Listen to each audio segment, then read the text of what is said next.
आज हम लोग शुरू करने वाले हैं अपने हिस्ट्री से चैप्टर नंबर फर्स्ट, जिसका नाम है the rise of nationalism in Europe.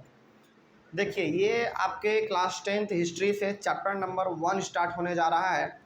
और चूँकि पहला चैप्टर है और थोड़ा सा लंबा चैप्टर भी है, लेकिन बहुत ही मज़ेदार चैप्टर है ना। हद से ज़्यादा मज़ेदार है।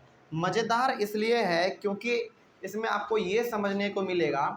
सबसे पहली बात तो आप इस चैप्टर को पढ़ रहे हैं, मतलब कि आप मॉडर्न हिस्ट्री के बारे में पढ़ रहे हैं। देखिए, हमारा हिस्ट्री जो 3 हिस्सों में बटा हुआ है। पहला एंशिएंट, दूसरा मीडिएवल और तीसरा मॉडर्न हिस्ट्री। तो ये जो क्लास 10th में आप खास करके इस चैप्टर में पढ़ने वाले हैं, ये आप मॉडर्न हिस्ट्री के बारे में पढ़ने वाले हैं। मॉडर्न हिस्ट्री में मेनली हमारे आते हैं कौन?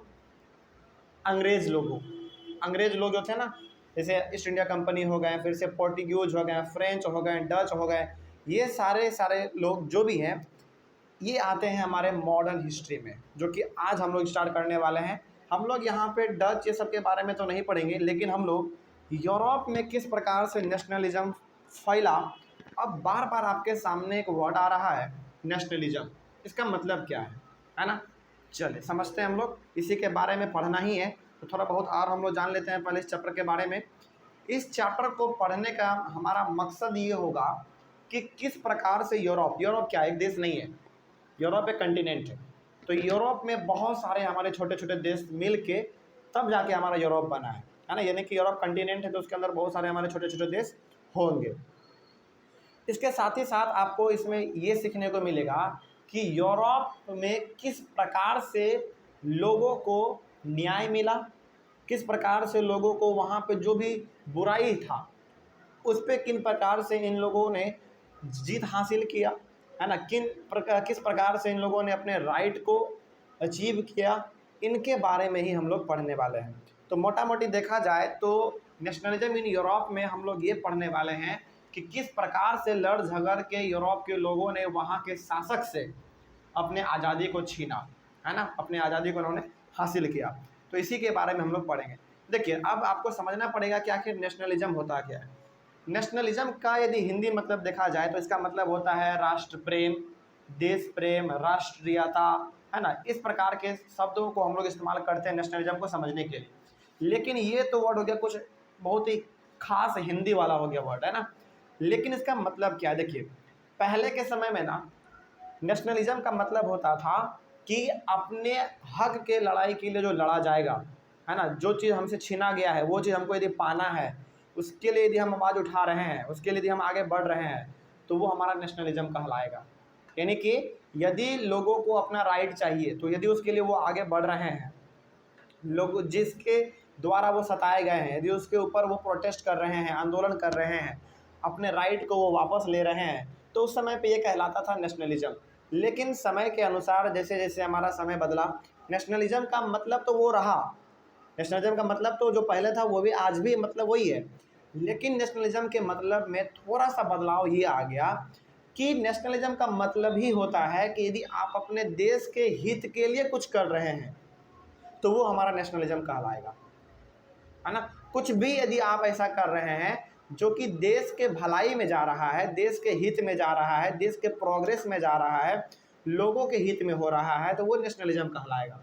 उस समय पे नेशनलिज्म का मतलब केवल इंडिया के लिए नहीं, बाकी सब देशों के लिए भी यही था कि जो हमारे ऊपर रूल कर रहे हैं उससे हमको बस छुटकारा मिल जाए, वो हमारा नेशनलिज्म कहलाएगा, देश प्रेम कहलाएगा।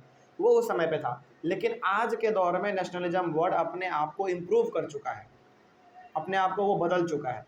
आज हम लोग नेशनलिज्म उन सभी चीज़ों को कह सकते हैं जिनसे कि हमारे देश को बढ़ावा मिले, है ना, हमारे अंदर एक भावना आए अपने देश को लेकर कि नहीं, हमारा देश महान है, हम लोगों का देश महान होना चाहिए। इस प्रकार का यदि भावना आ रहा है तो कहीं ना कहीं आपके अंदर अपने देश को लेकर देशभक्ति है, देश प्रेम है ना। यही हमारा है नेशनलिज्म।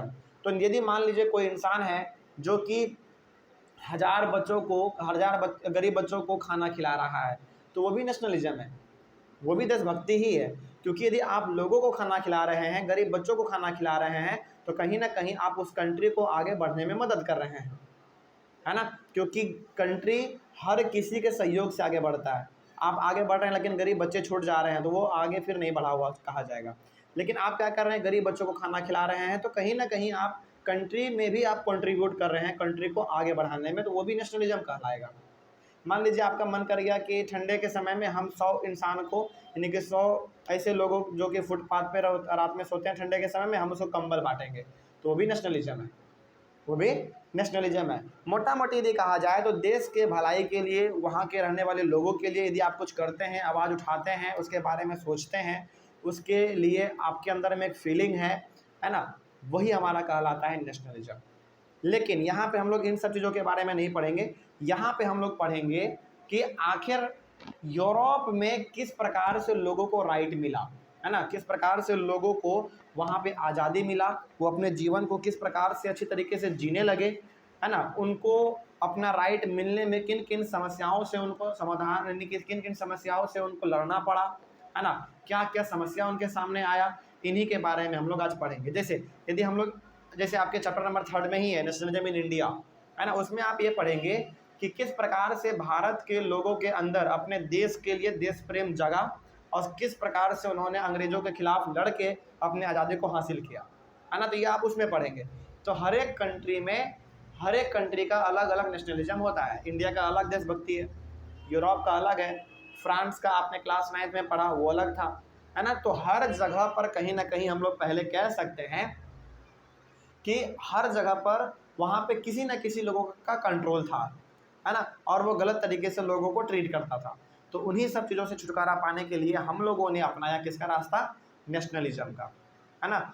मतलब ये हो गया कि हम लोगों के अंदर देशभक्ति का भावना फैलाएंगे, कहेंगे कि देखो ये जो हमारे ऊपर रूल कर रहा है ये गलत तरीके से कर रहा है, इसके खिलाफ आंदोलन छेड़ो, है ना, तो यही हमारा कहलाएगा नेशनलिज्म। तो इस चैप्टर में मेनली हम लोग ये पढ़ने वाले हैं कि किस प्रकार से यूरोप के लोगों के अंदर अपने देश को लेकर, अपने लोगों को लेकर देशभक्ति जागा और वो किस प्रकार से अपने शासक के खिलाफ आंदोलन किया, है ना, अपने राइट को कैसे हासिल किया, इसी के बारे में हम लोग पढ़ने वाले हैं इस पूरे चैप्टर में। तो इंट्रोडक्शन मिल गया चैप्टर का, क्या क्या पढ़ने वाले हम लोग, चलिए। तो ऑनलाइन वाले बच्चे, यदि आपको कोई डाउट रहा हो इस चैप्टर में, इंट्रोडक्शन में भी, हालांकि अभी तो हमारा चैप्टर स्टार्ट नहीं हुआ है, तो केवल इंट्रोडक्शन था छोटा सा एक, हमारा चैप्टर यहाँ से स्टार्ट होता है ना। चलिए, तो आई होप आपको भी ये चीज़ समझ में आ रहा होगा। और आपके लिए ये एक एडवाइस रहेगा कि आप चूँकि क्लास 10th में हैं, तो जो भी चीज़ हम लोग यहाँ पे पढ़ रहे हैं वो आपके एनसीईआरटी बुक से ही लिया गया है। तो आपके लिए ये एक सुझाव रहेगा कि आप यदि पढ़ रहे हैं तो अपने सामने एनसीईआरटी बुक को खोल लें, है ना, क्योंकि वो सारा लाइन आपको यहाँ पे नोट्स में मिल जाएगा। तो जो एनसीईआरटी में है वही मेन जो आपका नोट्स बन सकता था वो हम लोगों ने यहाँ पे बना लिया है।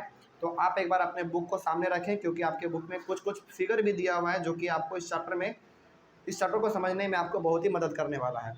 तो सबसे पहले आप अपना बुक खोल लेंगे और अगले वाले क्लास से हम लोग डिस्कस करेंगे the theme of Frederic Sorrieu painting के बारे में, है ना।